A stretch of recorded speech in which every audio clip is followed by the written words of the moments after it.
Hello students, last class में मैंने आपको अधातुओं के भौतिक गुण पढ़ाए थे।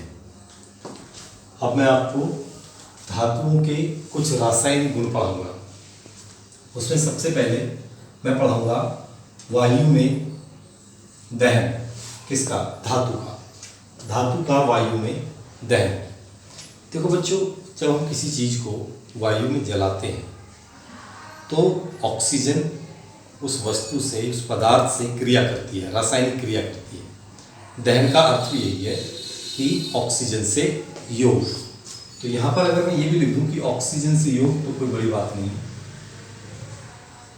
ऑक्सीजन से योग होगा। ठीक है।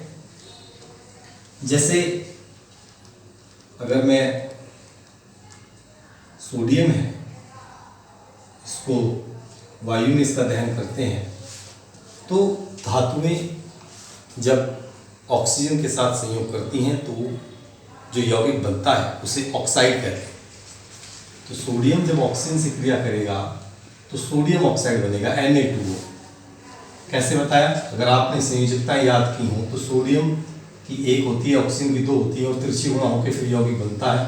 तो 2 यहाँ लग गया और 1 यहाँ लग गया। 1 को दिखाते नहीं, तो रासायनिक समीकरण बना Na2। अब इसको जब आप संतुलित करेंगे तो यहाँ 2 ऑक्सीजन है, यहाँ 1 ऑक्सीजन है, 2 से गुणा करेंगे और 2 दूनी 4 सोडियम हो गया, तो 4 यहाँ लगाना पड़ेगा।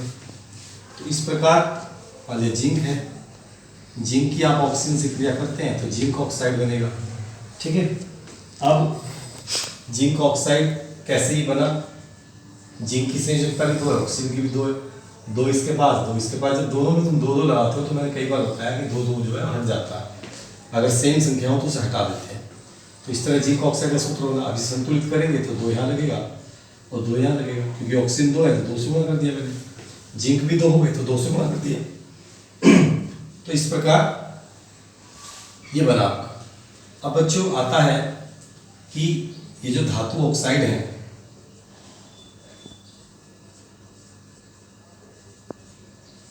धातु ऑक्साइड की प्रकृति किस तरीके के हैं, इनका प्रकृति कैसी है?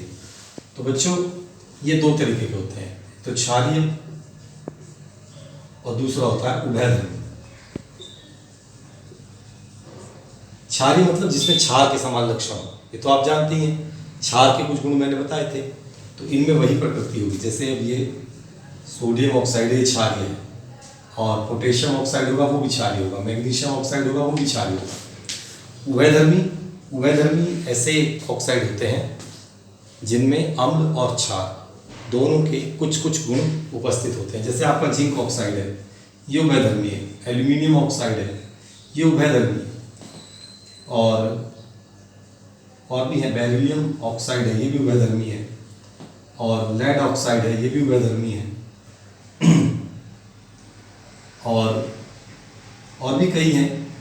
ठीक है ना। तो इस तरीके से उभयधर्मी ऑक्साइड, क्षारीय ऑक्साइड, ये आपको याद रखना पड़ेगा। अच्छा बच्चों, दहन करने पर नहीं, बल्कि कुछ धातुएं तो ऐसी होती हैं जो स्वतः ही वायु में जलने लगती हैं, स्वतः ही। जैसे सोडियम है, इसको अगर आप वायु में रखोगे तो जलने लगेगी, दहन होने लगेगा इसका अपने आप, क्योंकि ये बहुत ज़्यादा क्रियाशील धातु है। ये बहुत ज़्यादा क्रियाशील धातु है, तो इसलिए इसे मिट्टी के तेल में रखा जाता है। तो वायु की जो ऑक्सीजन है, मैंने बताया, बहुत ज़्यादा क्रियाशील है। ये धातुओं की सतह से धीरे धीरे क्रिया करके उनकी सतह को खराब भी करती रहती है। जैसे सोना और चांदी है, ये बहुत कम क्रियाशील है, इन्हें वायु में रख दो तो ये क्रिया नहीं करेंगी। सोना तो बहुत ही कम क्रियाशील है, चांदी थोड़ा बहुत क्रिया कर भी लेती है। चांदी को जब आप वायु में रख देंगे खुला, तो चांदी ऑक्सीजन से क्रिया करके उसकी जो ऊपरी परत है उसकी चमक को खो देगी। चांदी बहुत चमकदार होती है। तो इस तरीके से धातुएं जरूरी नहीं है कि दहन किया जाए, और वायु की जो ऑक्सीजन है वो स्वतः ही उनकी सतह से क्रिया करती रहती है। तो इस प्रकार बच्चों मैंने आपको वायु में धातुओं के गुण पढ़ाया, तो धातुओं का दहन अर्थात ऑक्सीजन से योग मैंने आपको पढ़ाया और करके दिखाया। अब इसके बाद आगे बढ़ते हैं, अब बताते हैं। अब मैं आपको पढ़ाऊंगा जल से क्रिया। धातुएं जल से क्रिया कर लेती हैं, लेकिन सभी धातुएं नहीं। जो क्रियाशील हैं, जो क्रियाशील धातुएं हैं वही जल से क्रिया करती हैं। क्रियाशील धातुओं में अगर आपने आवर्त सारणी देखी है तो फर्स्ट पहला जो समूह है या ग्रुप या दूसरा जो समूह है उनके तत्व बहुत ज़्यादा क्रियाशील है। अब जैसे ही आप आवर्त सारणी में आगे बढ़ते हो तो धातुओं की जो क्रियाशीलता है वो धीरे धीरे कम होने लगती है। तो मैंने कहा कि जल से क्रिया, तो मैंने कहा कि जो धातुएं ज़्यादा क्रियाशील है वही जल से क्रिया करती हैं। जैसे अब आप लोहा है उसे अगर जल के संपर्क में रख दोगे तो वो कोई क्रिया नहीं करेगा, ठीक है ना, क्योंकि वो कम क्रियाशील है। लेकिन सोडियम बहुत ज़्यादा क्रियाशील धातु है। जब इसकी क्रिया कराएंगे हम जल से H2O से, तो हमें याद रखना जो भी क्रियाशील धातुएं हैं वो जल से क्रिया करके हाइड्रोजन गैस देती हैं, ठीक है। साथ में उनके हाइड्रोक्साइड भी बनते हैं, OH लगेगा हाइड्रोक्साइड। अब इसे संतुलित करेंगे तो 2 यहाँ लगेगा, 2 यहाँ और 2 यहाँ। संतुलन मैंने आपको सिखाया होगा पहले पाठ में, वो आप ध्यान। तो मेन मुख्य बात क्या है? मुख्य बात यह है कि जो धातुएं जल से क्रिया कर सकती हैं वो हाइड्रोजन गैस देती हैं।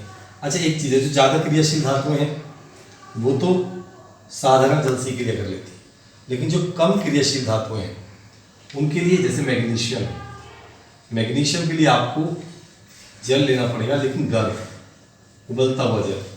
और कुछ धातुएं भाप से भी क्रिया करती हैं, देती लेकिन हाइड्रोजन गैस ही, ठीक है। तो मैग्नीशियम जब गर्म जल से क्रिया करेगा तो मैग्नीशियम हाइड्रोक्साइड तो बनेगा ही बनेगा और साथ में हाइड्रोजन बनेगा, ठीक है। तो इसे संतुलित करेंगे, यहाँ पर 2 लग जाएगा। तो इस तरीके से हम धातुओं की जब जल से क्रिया कराते हैं तो मुख्य जो बात है वो हाइड्रोजन गैस है। हाइड्रोजन गैस निकलती है। हाइड्रोजन गैस बहुत कम क्रियाशील गैस है, ठीक है, लेकिन इसकी जो दहन क्रिया है वो बहुत ज़्यादा है। अगर इसका दहन करोगे तो बहुत जल्दी जलती है, बहुत तेज तीव्र गति से जलती है। हाइड्रोजन गैस को ईंधन के रूप में प्रयोग करने की बातें भी चल रही हैं, ठीक है ना। तो इस तरीके से आपको मुख्य बात याद रखनी कि जब जल से कोई धातु क्रिया करती है तो क्या बनाती है, क्या देती है? हाइड्रोजन गैस देती है। अब कुछ गर्म कुछ ये चाहिए तो सोडियम तो ठंडे जल से क्रिया कर लेती है, क्योंकि सोडियम बहुत क्रियाशील धातु है। अब आयरन है, ये भाप से क्रिया करता है H2O से, भाप से, तो उसमें ये Fe2O3 बनाएगा। याद रखना हाइड्रोक्साइड ही बनेगा, Fe2O3 बनेगा और हाइड्रोजन गैस बनेगी। अब इसको आप संतुलित कर सकते हो। संतुलित के लिए इसमें इसे आप स्वयं संतुलित करें, मैं देखूंगा आपने, ये क्वेश्चन हो गया आपके लिए, इसका संतुलन का आंसर मुझे आप भेजेंगे। तो इस तरीके से बच्चों धातुएं ठंडे जल से क्रिया करती है, जो बहुत ज़्यादा क्रियाशील है, जो कम क्रियाशील है वो गर्म जल से, और जो बहुत ही कम है वो भाप से क्रिया कर लेती है। तो इस तरीके से देती लेकिन वो हाइड्रोजन गैस है, ये आपको कॉमनली याद रखना पड़ेगा। अब तीसरा जो पॉइंट है, तीसरा पॉइंट है अम्ल से क्रिया। अम्लों से क्रिया, तीसरा हमारा पॉइंट है अम्लों से क्रिया। तो धातुएं अम्लों से क्रिया करती हैं, लेकिन सारी नहीं, और वो भी सभी अम्लों से नहीं, तनु अम्लों से। याद रखना अम्ल होना चाहिए तनु, तनु मतलब पतला, जिसमें पानी ज़्यादा हो। तो धातुएं जो होती है जैसे जिंक है ये, तो जिंक की क्रिया जब आप किसी तनु अम्ल से कराओगे, जिंक सल्फेट से, अम्ल तनु होना चाहिए, पतला होना चाहिए। तो इसमें भी वही होगा कि धातु इस हाइड्रोजन को हटा देगी, जिंक की सल्फेट से क्रिया हो जाएगी, जिंक सल्फेट, और हाइड्रोजन गैस निकलेगी। तो अम्ल तनु होना चाहिए, धातु हाइड्रोजन से ज़्यादा क्रियाशील होनी चाहिए, और वो आपको क्या देगी? हाइड्रोजन गैस देगी। अब जैसे कॉपर है, कॉपर की आप तनु सल्फ्यूरिक अम्ल से क्रिया कराओगे तो नहीं होगी, कोई क्रिया नहीं होगी, ठीक है। तो ये बात सिर्फ तनु अम्लों के लिए है, और जो धातुएं हाइड्रोजन से ज़्यादा क्रियाशील है वही ऐसा करेगी, वही हाइड्रोजन गैस, वही धातु तनु अम्लों से क्रिया करके हाइड्रोजन गैस देंगी। हाँ, कॉपर लेकिन अगर सांद्र सल्फ्यूरिक अम्ल है, अम्ल गाढ़ा है, सांद्र है, तो ये कॉपर सल्फेट देगा आपको, प्लस सल्फर डाइऑक्साइड देगा, प्लस वाटर देगा। तो मेरा जो यहाँ पर नियम बताना है वो यही है कि जब अम्ल, तनु अम्ल, सक्रिय धातु से क्रिया करेगा, क्रियाशील धातु से क्रिया करेगा। क्रियाशील धातु मतलब जो हाइड्रोजन से ज़्यादा क्रियाशील है, तो धातु हाइड्रोजन को विस्थापित कर देगी और हाइड्रोजन गैस देगी। एक रिएक्शन और देखिए, जैसे मान लिया सोडियम है, इसकी क्रिया में HCl से कराता हूँ हाइड्रोजन क्लोराइड से, तो सोडियम जो है हाइड्रोजन हटा देगा और सोडियम क्लोरीन से रिएक्शन कर लेगा, क्या बनाएगा NaCl, और प्लस हाइड्रोजन गैस तो बननी ही बननी है। अब संतुलित कर लेंगे, यहाँ 2 आ जाएगा, यहाँ 2 आ जाएगा और यहाँ 2 आ जाएगा। तो इस प्रकार बच्चों मैंने आपको आज की क्लास में 3 रासायनिक गुण बताए धातुओं के, ऑक्सीजन से क्रिया, दूसरा जल से क्रिया और तीसरा अम्लों से क्रिया।